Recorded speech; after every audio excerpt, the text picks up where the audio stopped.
There have been threats from Republican governors around taking Biden off. Now, obviously, on what grounds is an open question, but the sort of politicization of this process you mentioned, how big a risk is that we'll get into this tit for tat battle state by state?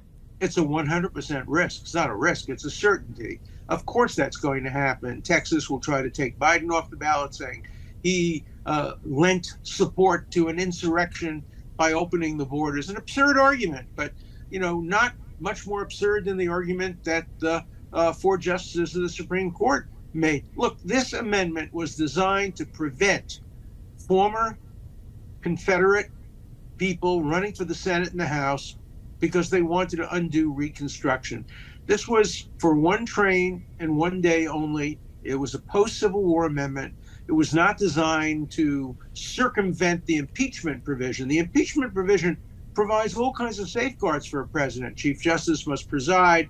There has to be a real trial, 2/3 of the vote in the Senate. Do you think the framers of this amendment actually had in mind, let's abolish that carefully constructed impeachment provision and just put in a provision that says that anybody thinks the president did something that they believe is an insurrection, and if they can get a Secretary of State somewhere to agree with that, millions of voters become disenfranchised? That's not what the framers of the 14th Amendment believed.